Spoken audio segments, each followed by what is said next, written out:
নমস্কার বন্ধুরা, সবাই কেমন আছেন? আমি মৃণালকান্তি চৌধুরী। আপনারা আমাকে নীল নামে চেনেন। আপনাদের মধ্যে অনেকেই আমার বন্ধুস্থানীয় এবং অনেকেই বয়োজ্যেষ্ঠ গুরুজন ব্যক্তি।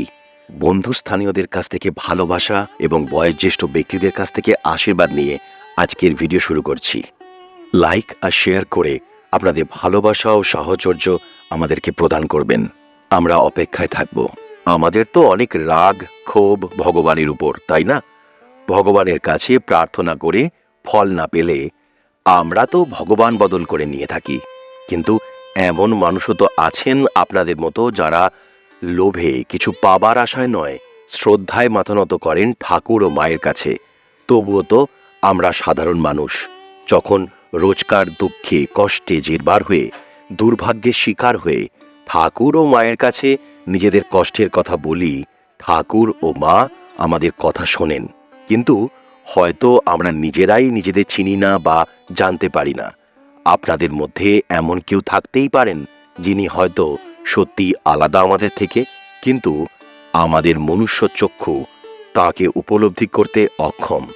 ঠাকুর ও মা সেই তাদের কথা বলেছেন যাদের মধ্যে দেখা যাবে এই ৩২টি লক্ষণ, যে আমাদের এই পাপ লোভ দুর্ভাগ্যের করাল গ্রাস থেকে মুক্ত করবে।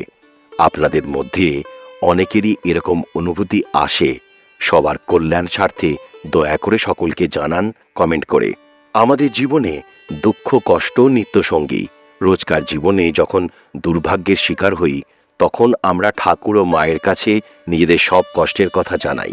কিন্তু অনেক সময় আমাদের মনুষ্যচক্ষু সেই মহাপুরুষদের উপলব্ধি করতে অক্ষম হয়।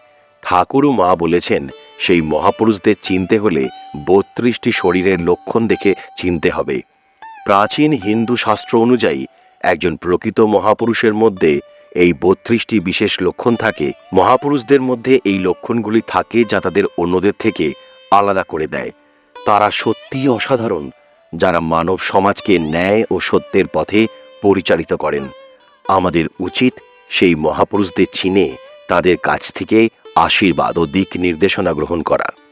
ঠাকুর ও মা বলেছেন, প্রকৃত মহাপুরুষদের চিনে তাদের প্রতি শ্রদ্ধা নিবেদন করতে, তাদের থেকে শিক্ষা গ্রহণ করতে, কারণ তারা আমাদের জীবনে সব দুঃখ কষ্ট পাপ দুর্ভাগ্য দূর করতে সক্ষম।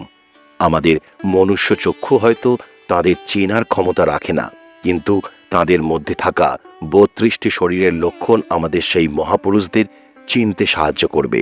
শ্রী রামকৃষ্ণদেব বলেছিলেন, যতক্ষণ একটি লোক মায়ার অন্তর্ভুক্ত ততক্ষণ তার জ্ঞান সুপ্ত অবস্থায় থাকে। জ্ঞান জাগ্রত হলে সেই লোক সত্যকে উপলব্ধি করতে পারে এবং তখন সে প্রকৃত মহাপুরুষ হয়ে ওঠেন। প্রকৃত মহাপুরুষ হওয়ার জন্য মায়া থেকে মুক্তি পেতে হবে। মায়া আমাদের মনকে অন্ধকারে ঢেকে রাখে এবং জ্ঞানকে সুপ্ত অবস্থায় রাখে। যখন আমরা মায়া থেকে মুক্তি পাই, তখন আমাদের জ্ঞান জাগ্রত হয় এবং আমরা প্রকৃত সত্যকে উপলব্ধি করতে পারি। এই অবস্থায় আমরা প্রকৃত মহাপুরুষের লক্ষণগুলি ধারণ করতে পারি। তার শারীরিক লক্ষণগুলো যেমন থাকে, তেমনি তার মন ও আত্মাও বিশুদ্ধ ও স্বচ্ছ হয়। মা সারদা বলেছিলেন, যখন কেউ প্রকৃত মহাপুরুষ হন, তখন তার শরীর এবং মন দুই পবিত্র। তার শরীরে প্রতিটি অঙ্গ প্রত্যঙ্গ ঈশ্বরের আশীর্বাদ ধারণ করে। প্রকৃত মহাপুরুষের শরীর এবং মন উভয়ই পবিত্র হয়। তার শরীরের প্রতিটি অঙ্গ প্রত্যঙ্গে ঈশ্বরের আশীর্বাদ বিরাজমান। এজন্যই প্রকৃত মহাপুরুষের শরীরের ৩২টি লক্ষণ দেখা যায়। এই লক্ষণগুলো শুধু শারীরিক বৈশিষ্ট্য নয়, বরং তার অন্তরের পবিত্রতা এবং ঈশ্বরের সাথে তার সম্পর্কের প্রতিফলন।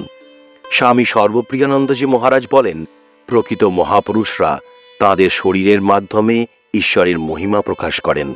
তাদের প্রতিটি কাজ প্রতিটি কথা ঈশ্বরের প্রতি তাদের গভীর ভক্তি এবং ভালোবাসার প্রতিফলন। প্রকৃত মহাপুরুষের শরীরের ৩২টি লক্ষণ শুধু শারীরিক বৈশিষ্ট্য নয়, বরং তাদের আত্মার প্রতিফলন। প্রথম লক্ষণ, চোখের মণি সাম্ভবী অবস্থায় বা অর্ধসাম্ভবী অবস্থায় থাকবে। প্রকৃত মহাপুরুষদের চোখে থাকে এক গভীরতা, যা আমাদের মনের অন্ধকারকে দূর করে আলো জ্বালিয়ে দেয়। তাদের চোখের মণি প্রায় সবসময় সাম্ভবী অবস্থায় বা অর্ধসাম্ভবী অবস্থায় থাকে। এই দৃষ্টি তাদের আত্মার গভীরতা এবং একাগ্রতার প্রতিফলন। তৃতীয় লক্ষণ, কপাল দীর্ঘ বিস্তৃত এবং মুখমণ্ডল গম্ভীর। তাদের কপাল দীর্ঘ এবং বিস্তৃত, যা তাদের জ্ঞানের গভীরতা এবং বিশালতা প্রকাশ করে। তাদের মুখমণ্ডল গম্ভীর এবং স্থির, যা আমাদের মনে আস্থা এবং শ্রদ্ধা জাগিয়ে তোলে। তৃতীয় লক্ষণ, কপালে থাকে 24 রকমের দিব্য চিহ্ন, যা তাদের দৈবত্বের পরিচয় বহন করে। এই চিহ্নগুলো তাদের ঈশ্বরের বিশেষ আশীর্বাদ প্রাপ্ত হওয়ার প্রমাণ। চতুর্থ লক্ষণ, তাদের চোখের তারা ঊর্ধ্বমুখ, যা তাদের উচ্চাকাঙ্ক্ষা এবং আধ্যাত্মিকতার প্রতীক।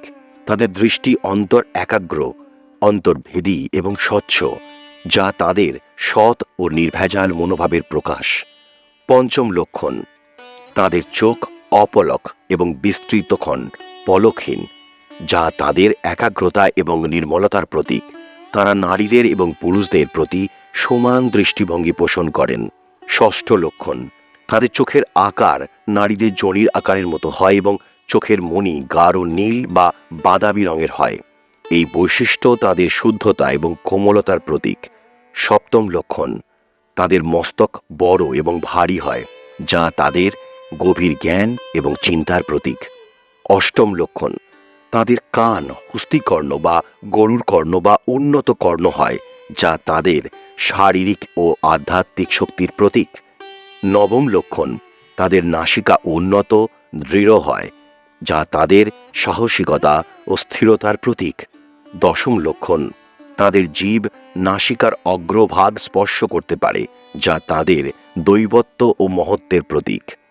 একাদশ লক্ষণ, তাদের জিভ মহাসর্প সূচালো এবং গলার আওয়াজ নাদ গম্ভীর হয়, যা তাদের গভীরতা এবং আধ্যাত্মিকতার প্রতীক। দ্বাদশ লক্ষণ, তাদের জিভের নিচের কোনো শিরা নেই, যা তাদের দৈবত্ব ও বিশুদ্ধতার প্রতীক। ত্রয়োদশ লক্ষণ, তাদের দাঁত ছিদ্র সূক্ষ্ম এবং দাঁত সূক্ষ্ম হয়, যা তাদের সৌন্দর্য এবং মাধুর্যের প্রতীক। চতুর্দশ লক্ষণ, তাদের গলা দৃঢ় এবং দীর্ঘ, যা তাদের শক্তি এবং স্থিতিশীলতার প্রতীক। পঞ্চদশ লক্ষণ, তাদের পিছনের ঘাড় ছোট হয়, যা তাদের শারীরিক গঠনের সৌন্দর্য এবং ভারসাম্যের প্রতীক। ষোড়শ লক্ষণ, তাদের কাঁধ দৃঢ় এবং বিস্তৃত, যা তাদের শক্তি এবং আস্থার প্রতীক। সপ্তদশ লক্ষণ, তাদের বুক দৃঢ় এবং বিস্তৃত, যা তাদের সাহসিকতা এবং আত্মবিশ্বাসের প্রতীক। অষ্টাদশ লক্ষণ, তাদের পা, চোখের প্রান্ত, হাতের তালু, নখ, ঠোঁট, চামড়ার রং লালচে হয়, যা তাদের প্রাণ শক্তি এবং উষ্ণতার প্রতীক। ঊনবিংশ লক্ষণ, তাদের হাতে আপনা আপনি মুদ্রা তৈরি হয়, যা তাদের দৈবত্ব ও আশীর্বাদের প্রতীক। বিংশ লক্ষণ, তাদের হাতের আঙুল দৃঢ় এবং সোজা, যা তাদের সত্য ও স্থিরতার প্রতীক। 21তম লক্ষণ, তাদের দুটি হাতের তালুতে ত্রিশূল চিহ্ন বা চক্র চিহ্ন থাকে, যা তাদের দৈবত্ব ও আশীর্বাদের প্রতীক। 22তম লক্ষণ, তাদের হাতের তালুতে বিশেষ নক্ষত্র চিহ্ন এবং ধর্মচক্র ছেদ চিহ্ন থাকে, যা তাদের আধ্যাত্মিক শক্তি এবং জ্ঞানের প্রতীক। 23তম লক্ষণ, তাদের হাতের তালুর পাশে দিব্য চক্ষু এবং জ্ঞান রেখা থাকে, যা তাদের আধ্যাত্মিক জ্ঞানের প্রতীক। 24তম লক্ষণ, তাদের হাতের তালুতে বৃহস্পতি স্থান উঁচু এবং ধর্মচিহ্ন থাকে, যা তাদের ধর্ম ও জ্ঞানের প্রতীক। 25তম লক্ষণ, তাদের নাভি গভীর এবং পেট গঠনক্রম হয়, যা তাদের শক্তি ও স্থিতিশীলতার প্রতীক। 26তম লক্ষণ, হাঁটু এবং নিতম্ব উন্নত, তাদের হাঁটু এবং নিতম্ব উন্নত হয়, যা তাদের শারীরিক সৌন্দর্য ও শক্তির প্রতীক। 27তম লক্ষণ, তাদের কোমর দৃঢ় এবং সুবিন্যস্ত হয়, যা তাদের শারীরিক শক্তি এবং স্থিতিশীলতার প্রতীক। 28তম লক্ষণ, তাদের উরু দৃঢ় হয়, যা তাদের শক্তি এবং স্থিতিশীলতার প্রতীক। 29তম লক্ষণ, তাদের দুটি পায়ের তালুতে ত্রিশূল চিহ্ন বা চক্র চিহ্ন থাকে, যা তাদের দৈবত্ব ও আশীর্বাদের প্রতীক। 30তম লক্ষণ, এনাদের কোমর দৃঢ় হয় এবং তুলনামূলক সুবিন্যস্ত হবে। 31তম লক্ষণ, এই মহান পুরুষদের উরু তুলনামূলক দৃঢ় হয়। 32তম লক্ষণ, দুটি পায়ের তালুতে ত্রিশূল চিহ্ন, চক্র চিহ্ন, মন্দির চিহ্ন, পদ্ম চিহ্ন, যোনি চিহ্ন, কোনো প্রকার দিব্য চিহ্ন থাকতেই হবে। প্রকৃত মহাপুরুষের 32টি শরীর লক্ষণ আছে। প্রকৃত মহাত্মাদের 20 থেকে 22টি লক্ষণ, সতী সাধ্যী সাধক নারীদের মধ্যে 18 থেকে 20টি লক্ষণ, দেবতাদের মধ্যে 15 থেকে 18টি লক্ষণ, সতী সাধ্যী সাধারণ নারীদের মধ্যে 6 থেকে 8টি লক্ষণ, ভালো উদার মানুষদের মধ্যে 4 থেকে 8টি লক্ষণ, নীচ লোকদের বা দৈত্যদের নিচের লক্ষণের বিকৃত লক্ষণ থাকে। এবার আপনারাই এর মধ্যে থেকে মিলিয়ে দেখুন এই 32টি লক্ষণের মধ্যে কতগুলি আপনাদের মধ্যে আছে। যদি এমন কোনো মানুষ থাকেন যার মধ্যে এই লক্ষণগুলি বিরাজমান, দয়া করে কমেন্ট সেকশনে জানাবেন, আমরা উপকৃত হব। আমরা তার কাছে কৃপা প্রার্থী, যেন তিনি আশীর্বাদ করেন আমাদের। আজকের মতো এইটুকুই। পরবর্তী ভিডিওতে আবার দেখা হচ্ছে। সবাই খুব ভালো থাকবেন, সুস্থ থাকবেন। নমস্কার।